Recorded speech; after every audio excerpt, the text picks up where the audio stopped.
Votre Mac de l'été, c'est tous les jours sur BFM Lyon. Des idées de sorties, de balades, d'activités. Tiens, Pauline va vous faire découvrir aujourd'hui un sport insolite, le lancer de hache. Et puis on ira aussi faire un tour du côté du musée des Confluences à Lyon. Gros succès cet été avec un nombre record de visiteurs au mois de juillet. Mais d'abord, l'essentiel de l'info avec à la une, attention, le métro B qui sera à l'arrêt pendant 4 jours en ce mois d'août, notamment ce dimanche et ce lundi 15 août.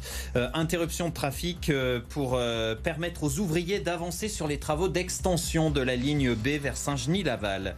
Le Rhône en alerte rouge à cause de la sécheresse et pourtant à Lyon, des stations de lavage sont encore ouvertes et des automobilistes lavent leurs véhicules alors que c'est interdit.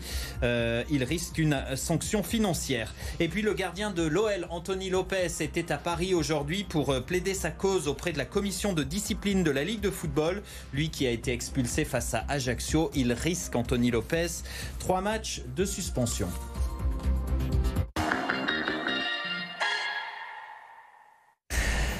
C'est l'une des activités très certainement les plus insolites que vous pouvez essayer cet été à Lyon, le lancer de hache, un sport très ancien qui revient au goût du jour et Pauline l'a testé dans le 3e arrondissement de Lyon. Aujourd'hui, je suis dans le 3e arrondissement, rue de l'Épée, ça ne s'invente pas, pour tester un tout nouveau loisir, le lancer de hache. On va voir si je vais y arriver. Allez, bonjour. Bonjour, bienvenue chez Lâchez-vous Lancer de hache Lyon. Merci Florent de m'accueillir ici, mais alors c'est quand même sacrément original comme activité du lancer de hache, mais ça vient d'où ? Alors ça vient du Canada, du coup ça s'est beaucoup développé il y a 5-6 ans, du coup avec des centres un petit peu partout au Canada. Nous on a découvert ça là-bas et on a décidé de proposer cette activité sur Lyon, comme si vous alliez faire un escape game. Je m'en doutais un petit peu que c'était canadien, c'est pour ça que vous avez vu, j'ai mis une chemise en votre honneur. C'est mieux pour pratiquer. Exactement, c'est ça. Généralement c'est la chemise qui fait le lanceur, donc si vous avez une belle chemise, normalement vous plantez à chaque fois. Bon, je vais quand même avoir un peu besoin de vos conseils pour lancer. Alors vous allez m'expliquer comment on s'y prend ? Alors, du coup, pour bien lancer, donc moi le petit conseil c'est de se mettre les deux pieds parallèles à la cible. Ensuite, on va tendre le bras pour avoir le bras et le poing bien à hauteur d'épaule. Ensuite, il va falloir plier l'avant-bras pour aller chercher derrière, pas trop loin. Vous allez chercher derrière, vous enchaînez vers l'avant, vous cassez le poignet pour générer la rotation. Ça doit faire 1 tour et demi. Je vais essayer de vous faire une petite démo pour vous montrer à peu près la force qu'il faut mettre.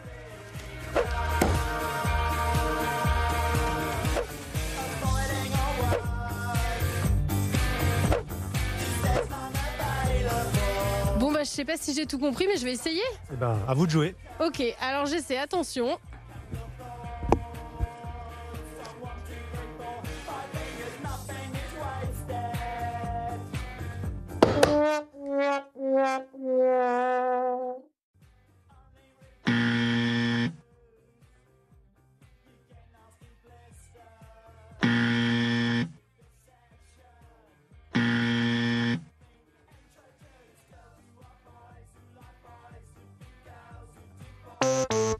C'est un petit peu difficile pour moi. Est-ce que vous avez une solution pour que je progresse ? Alors oui, nous on propose différents styles de hache en plus. Donc on va là vous proposer de passer à la Smith & Wesson, qui est 100% métallique. Où on a même 3 haches du coup qu'on peut lancer. Et on va voir peut-être que ce sera plus une hache faite pour vous. Ok, je vais rester à une par une, mais j'essaye avec la plus légère. C'est parti.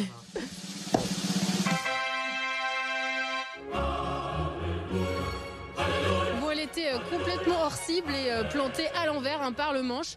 Mais je m'y remets, j'ai envie de progresser. Oui.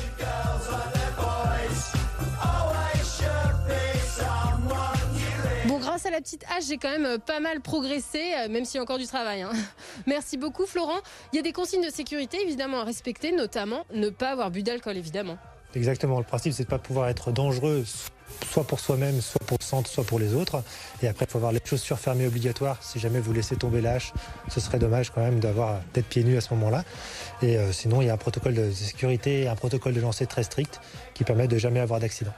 Et combien ça coûte de venir se défouler en lançant des haches ? Alors ça coûte 50 € pour une cible, l'activité dure 55 minutes et c'est jusqu'à 3 joueurs par cible, donc ça fait à partir de 16 € et quelques par personne. Bon, merci beaucoup, c'était vraiment original, assez fatigant quand même, assez essoufflant au bout d'une partie. Mais je reviendrai certainement pour m'entraîner parce que j'ai encore de gros progrès à faire. Et si le lancer de hache vous tente pas trop, il y a Arthur qui est avec nous pour nous proposer d'autres activités. Et pour s'amuser, pour se défouler, tu nous proposes un laser game en réalité virtuelle. De quoi s'agit-il? Alors en effet, c'est un concept un peu novateur, ça peut surprendre dans l'intitulé.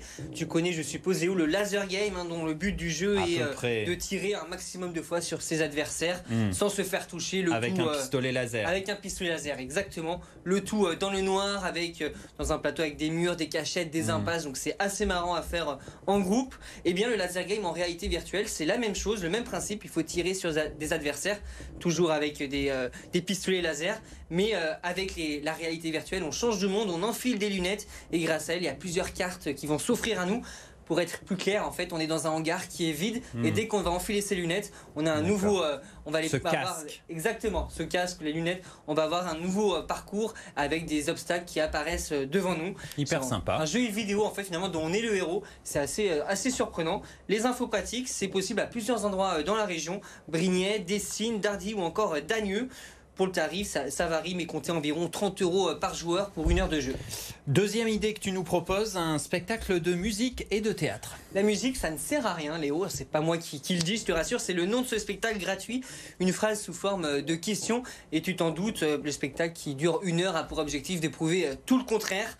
C'est le pitch, c'est un élu de la culture qui, en manque de spectacle, va programmer un jeune compositeur qui est prometteur, mais le musicien, lui, est en manque d'inspiration totale, il n'a pas assez de musique pour faire un concert. Forcément, le jour de la représentation, ça dérape, les esprits s'échauffent, le public est pas content. C'est un show théâtral et musical qui est assez burlesque sous forme d'humour, qui plaira aux petits comme aux grands. Et forcément, derrière, il y a toujours cette question du rôle de la musique. À quoi sert la musique? Les infos pratiques, c'est un spectacle donc qui est gratuit, qui se passe en extérieur.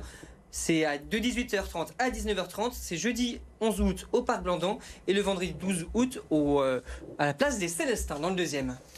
Et puis, une idée de balade sur les bords de Saône. Si on a envie tout simplement de se promener un petit peu, c'est les vacances en famille, tout seul, prendre l'air frais. Et pour ça, on peut aller direction Fontaine-sur-Saône. On se gare devant l'église ou on s'y rend en bus, en transport en commun. Et de là, direction Couzon-Mont-d'Or, 2 km à peu près de promenade à pied en bord de Saône.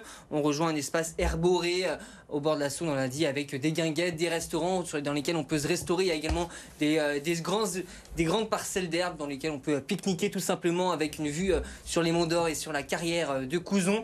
Il y a même des transats si on veut se prélasser au soleil, même un promontoire pour voir la Saône vue d'en haut. C'est un bon spot à photo si tu veux faire une nouvelle photo de profil sur Facebook. Léo, j'y suis déjà allé, je les ai déjà mes photos. Et donc au bout du chemin, on tombe sur le pont de Couzon qui est un des plus beaux et des plus vieux ponts de la métropole, et derrière l'écluse de Rochetaillé sur la Saône. Donc après l'aller-retour, ça prend à peu près 1 heure, mais on prend le temps qu'on veut, on peut donc manger sur place.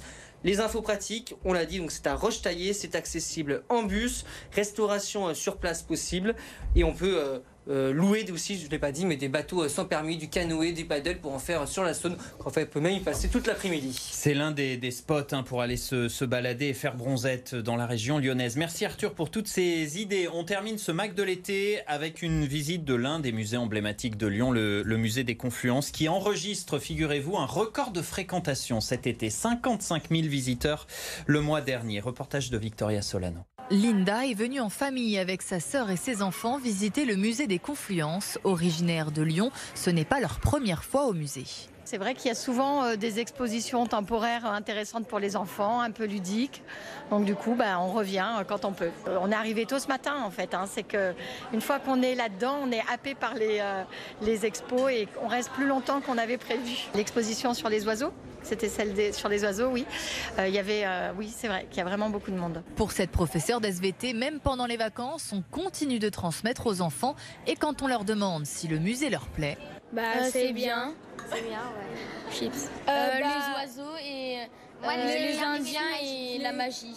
Ici, la température est d'environ 20 degrés. Pour conserver les objets, un bon moyen de se rafraîchir pendant les fortes chaleurs. Ça fait vraiment du bien de visiter dans un endroit frais avec la clim. pour pas avoir chaud et tout. Au moins on a la clim, ouais. On est venu à midi justement pour profiter au moment où c'est le plus chaud d'être avec la clim et de pouvoir visiter tout ça. Alors, on s'est baladé en ville ou quoi, c'est vrai qu'avec même casquette et lunettes on transpire trop et vu la chaleur c'est mieux d'être dans des coins et c'est l'occasion de voir des choses sympas.